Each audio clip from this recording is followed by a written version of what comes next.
আমরা মুসলমান, রব্বে কারিমের গোলাম। আল্লাহ সুবহানাহু ওয়া তাআলা আমাদেরকে পাঠিয়েছেন শুধুমাত্র সেই মালিকের গোলামি করার জন্য, আল্লাহর দাসত্ব করার জন্য, আল্লাহর ইবাদত করার জন্য। আর আল্লাহর ইবাদত কিভাবে করবেন, কেমনে করবেন, তার ডকুমেন্টস আকারে, ডকুমেন্টস হিসাবে মহাবিশ্বের মহাবিশ্বয় মহাগ্রন্থ আল কোরআনুল কারীম নবীজি মুহাম্মদুর রাসূলুল্লাহ সাল্লাল্লাহু আলাইহি ওয়াসাল্লামের মাধ্যমে আমাদেরকে কোরআন দিয়েছেন। একটু পুরুষের মতো যদি বুঝে থাকেন বলুন তো আল্লাহু আকবার। সুতরাং যতটুকুন সময় কথা বলা হবে, যতক্ষণ সময় থাকব, যতদিন হায়াত থাকবে, শ্বাস প্রশ্বাস চলমান বহমান থাকবে, আমার বন্ধুগণ কোরআন সুন্নাহর আলোকে কথা শ্রবণ করব, কোরআন এবং সুন্নাহ থেকে কথা বলবো। পৃথিবীতে আকাশের নিচে জমিনের উপরে আল্লাহর কোরআনের পক্ষেই থাকব। বাঁচলে কোরআন নিয়ে বাঁচব, মরলে কোরআনের মাধ্যমেই কোরআনের পক্ষেই মরব। বাতিলের কাছে মাথা নত হবে না, মাথা নত হবে না। রাজি আছো কারা কারা দেখাও দোহা।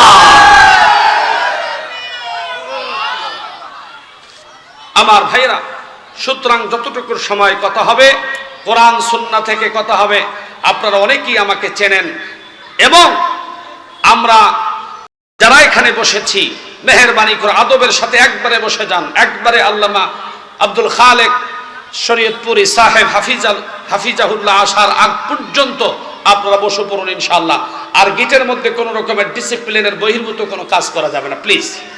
একটু মেহেরবানি করে গেটটা ছেড়ে দেন, ওইখানে কোনো দাঁড়ানো লোক থাকা যাবে না please. This is my request please.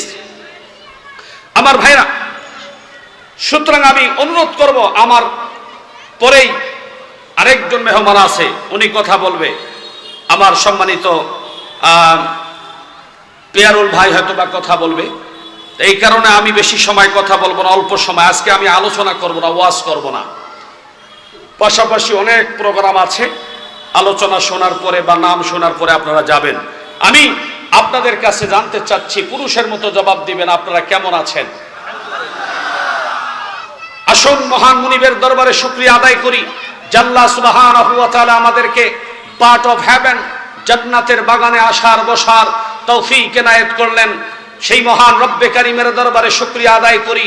প্রাণ খুলে উচ্চ স্বরে আওয়াজ দিয়ে বলি আলহামদুলিল্লাহ। বলুন তো আমার সাথে সাথে রব্বানা লাকাল হামদ। গলা ছেড়ে দেন, রব্বানা লাকাল হামদ হামদান কাসীরান তাইয়িবান মুবারাকান ফীহি ইয়া রাব্বি লাকাল হামদু কামা ইয়ানবাগি লিজালালি ওয়াজহিকা ওয়া আযীমি সুলতানিকা। আমরা শুকরিয়া আদায় করলাম সেই রব্বে কারীমের, যিনি ছিলেন, যিনি আছেন, যিনি থাকবেন।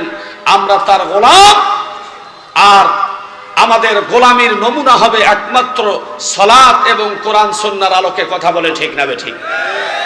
আমার ভাইরা, আজকে আমার স্নেহের ছোট ভাই মুফতি সালেহ আহমদ মুহিত হাফিজাহুল্লাহ মাদ্দাজিল্লুহুল আলিয়া,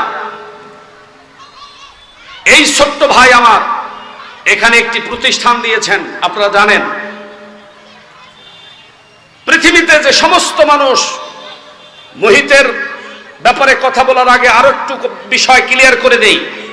শুধু মুহিতের প্রতিষ্ঠান নয়, শুধু রংপুরের প্রতিষ্ঠান নয়, পৃথিবীর যে কোনো প্রতিষ্ঠান, বিশেষ করে দ্বীনি প্রতিষ্ঠানের বিরুদ্ধে যে সমস্ত মানুষ বেয়াদবি করার দুঃসাহস দেখায়, আপনাকে বুঝে নিতে হবে ওটা বৈধ মায়ের সন্তান হতে পারে না। কথা বলে, ঠিক না বেঠিক?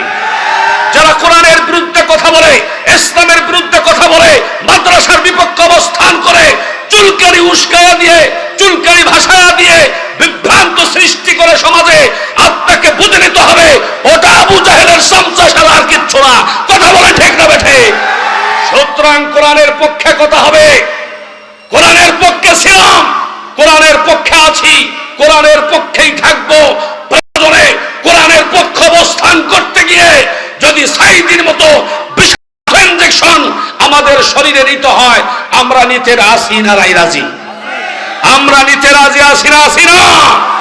যদি আবারও আমার ভাইরা বিভিন্ন আলেমদের মতো আমাদেরকেও যদি কারারুদ্ধ রাখা হয়, আবারও যদি জেলে যেতে হয়, আবারও যদি ফাঁসির কাস্টে ঝুলতে হয়, আমার পান্নাদিঘি এলাকাবাসী, আমার রংপুরবাসী, আমার শ্রদ্ধ এবং স্নেহের মুসলমানদেরকে জানতে চাই, আপনাদের কাছ থেকে জানতে চাই, আমরা শহীদ চাই সজ্ঞানে, আবারও জেলখানায় যেতে রাজি, আবারও শহীদি তামান্না বুকে নিয়ে আবারও শহীদ হতে রাজি। কোন বাতিলের কাছে, কোরআন বিদ্বেষীদের কাছে, কাফেরদের কাছে মুসলমান মাথা আনত করতে পারে না, মাথা আনত করতে পারে না। কথা বলেন ঠিক না বেঠিক?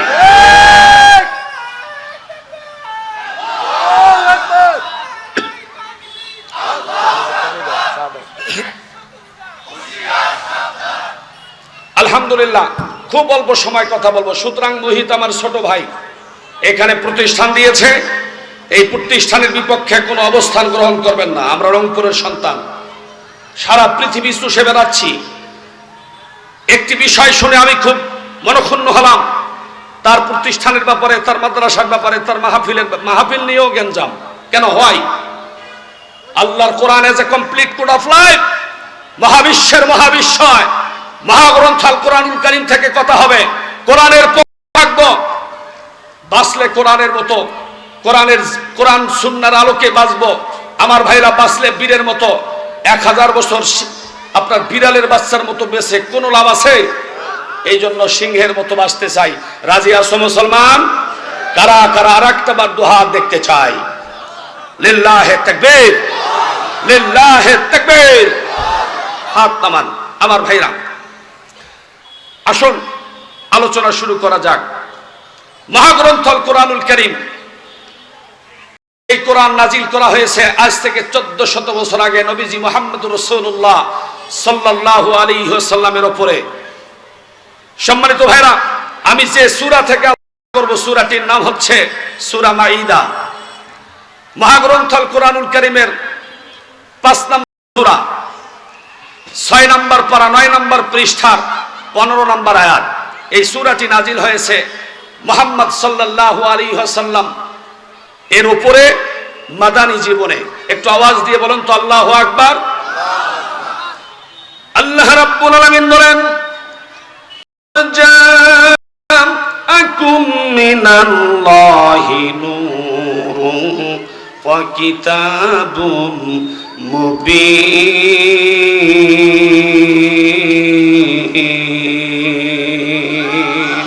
আরো জোরে জোরে জোরে আল্লাহু আকবার।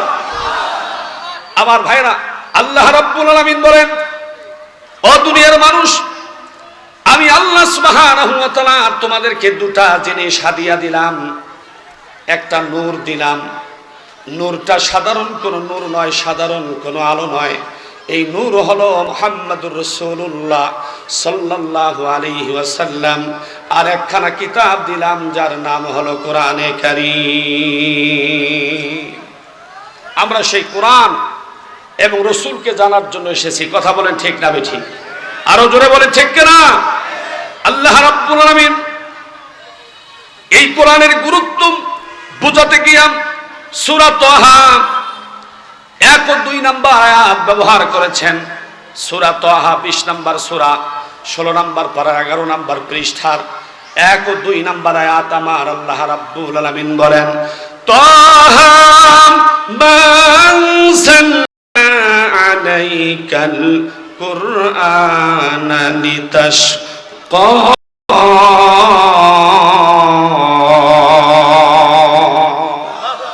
জোরে বলেন আল্লাহু আকবার। তাহা মা আনজালনা আলাইকাল কুরআন লিতাশকা।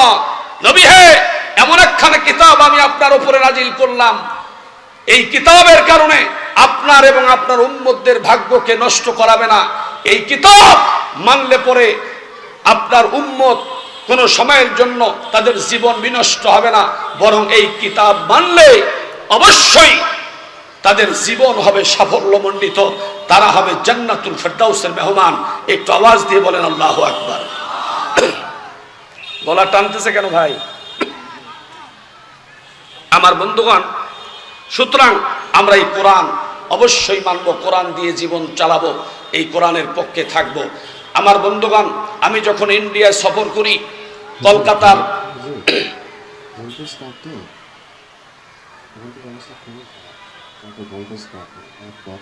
এটা মাইকটা নেওয়া যাবে না তো আপনার এই অবস্থায় মাইকে কথা বলা যাবে?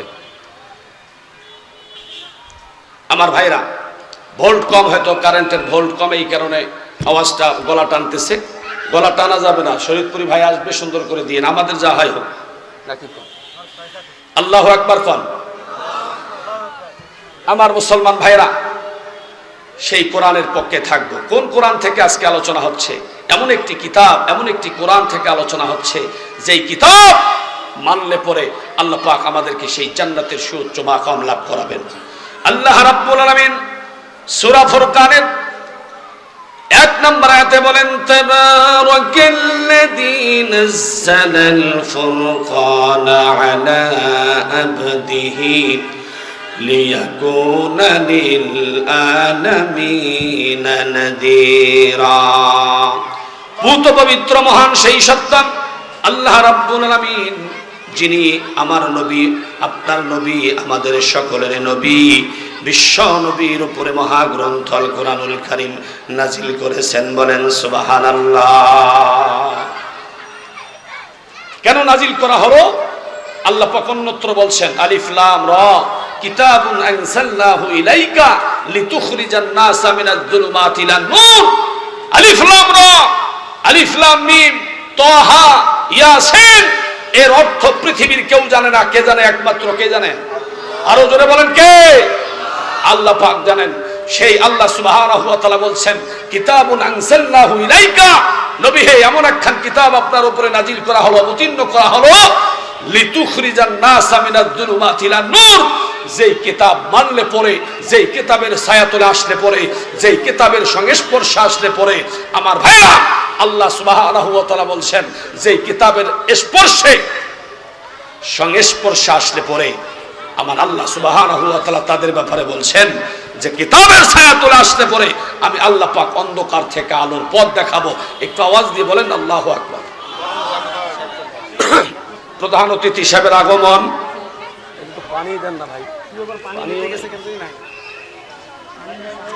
আমাদের প্রধান অতিথি মেহমানের আগমন, জননেতা মোহাম্মদ আমিরুজ্জামান পিয়াল সাহেবের আগমন, আল মকবুল তাহফিজুল কোরআন একাডেমি মাদ্রাসার পক্ষ থেকে নারে তাকবীর। আল্লাহ পাক কবুল করুন, আমিন। আসলে ভালো আছে আমি, আপনারা বুঝতে পারতেছেন আমি খুব অসুস্থ। আল্লাহ সুবহানাহু ওয়া তাআলা আমাদেরকে বোঝার তৌফিক দান করুন। 1 মিনিটে শেষ করব। তা হলো আমার ভাইরা, আমি ইন্ডিয়ায় যখন সফরে গেলাম গত বছর, তো কলকাতা থেকে আসামে যাওয়ার পথে আমি লক্ষ্য করে দেখি অসংখ্য মানুষ কান্নাকাটির রোল পড়ে গেছে। আমি আমার ড্রাইভারকে বললাম যে ভাই কি সমস্যা, ব্যাপারটা কি, একটু গাড়িটা ব্রেক করো তো। ব্রেক করার পরে দেখতেছি একটা সন্তানকে কেন্দ্র করে, একটা লাশকে কেন্দ্র করে কান্নাকাটি শুরু করে দিয়েছে। আমি বললাম যে কি ঘটনা কি? তখন তারা বললেন যে হুজুর, এই ছোট্ট সন্তান, এই সন্তান যখন তার মায়ের পেটের মধ্যে, গর্ভের ভিতরে, অর্থাৎ গর্ভের মধ্যে, ঠিক ওই সময় ওর আব্বা মারা যায়। কিন্তু এই সন্তান 2 বছর, 3 বছর, 4 বছর হওয়ার পর থেকে শুরু করে মাদ্রাসা যাওয়া আসা যখন করে, মাদ্রাসা যাওয়া আসা করতে করতে করতে দেখা যাচ্ছে এই সন্তানটা প্রায় সময় একটা স্বপ্ন দেখে যে তার আব্বা তাকে বলতেছে, বাবা আমার কবর থেকে সুঘ্রাণ, সেই সুগন্ধির সুঘ্রাণ বইছে, তুমি আমার কবরটা একটু আসো, আমার কবরে এসে একটু দোয়া করো। বলেন আল্লাহু আকবার। এই স্বপ্নটা তিনি প্রায় দেখতেন। পরে সন্তান মাকে নিয়ে কবরস্থান পরিদর্শন করার জন্য যাবেন, গিয়ে দেখে এক আজীব ঘটনা। সেই সন্তান ইমামদের অনুমতি ক্রমে কবর খনন করলেন। কবর খনন করার পরে পরেই আল্লাহু আকবার কাবীরা, কবর থেকে সেই কবরটা যেন মনে হয় কে যেন ফুল দিয়ে বিভিন্ন রকমের ডিজাইন দিয়ে এই কবরটাকে সাজিয়ে দিয়েছেন। বলেন আল্লাহু আকবার। আমার ভাইজান, অথচ এই লোকটা মদ্যপায়ী ছিলেন, মদ পান করতেন, কিন্তু একমাত্র কারণ, একটাই কারণ, শর্ট করে বলছি, আমার সামনের সম্ভাব্য প্রার্থী আমরা মনে করি রংপুরের সেই এমপি পদপ্রার্থী আমার সম্মানিত আমিরুজ্জামান পিয়াল ভাই, ইনি অবশ্যই ইসলামী আন্দোলনের পক্ষ থেকে অবশ্যই ইনশাআল্লাহ এমপি হয়ে যাবে, ইনশাআল্লাহ অটোমেটিকলি হয়ে আছে, শুধুমাত্র আমাদের সিলের একটু বাকি। কথা বলে ঠিক না ঠিক? আমরা পাই ভাইকে এমপি হিসেবে দেখতে চাই না, চাই না? কারা কারা চাই? দু হাত দেখাই। লিল্লাহি তাকবীর। হাত নামান। আমার ভাইরা, এই লোকটা মদ পান করত, শেষ করে এক পর্যায়ে দেখা গেল সন্তানটা মায়ের পেটে থাকার আগেই, অর্থাৎ মায়ের পেটে যখন, তার মায়ের পেটে থাকা অবস্থায় তার বাবা মারা যায়।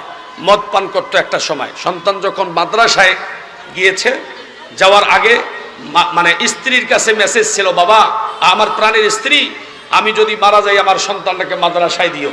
এতটুকুর কারণে মাদ্রাসায় যখন সন্তান গিয়েছে, আল্লাহ পাক তাকে মাফ করে দিয়েছে, কবর জান্নাতের বাগান বানিয়ে দিয়েছে। বলে আল্লাহু আকবার। ব্যাখ্যা করার সময় নাই, যে আয়াতে কারিমা পড়েছি আয়াতের সরল অনুবাদও পড়তে পারি নাই, তারপরও সমস্যা নেই। আমার স্নেহের ছোট ভাই মুফতি সালেহ আহমেদ মুহিতের মাদ্রাসা, দেখা হবে পাশাপাশি অনেক প্রোগ্রাম। এবং আমার ভাইয়ের জন্য দোয়া করবেন। এরকম প্রতিষ্ঠান শুধুমাত্র এখানে না, পৃথিবীর যে কোনো আনাচে কানাচে এই প্রতিষ্ঠানগুলোকে আমরা সাপোর্ট করব, সহযোগিতা করব। প্রয়োজনে টাকা দিয়ে, পয়সা দিয়ে, শ্রম দিয়ে, মেধা দিয়ে আমরা তাকে অবশ্যই পার্টিসিপেট করব। রাজি আছি তো ইনশাআল্লাহ? ইনশাআল্লাহ দেখা হবে কোনো এক ময়দানে। আসসালামু আলাইকুম ওয়া রাহমাতুল্লাহি ওয়া বারাকাতুহু।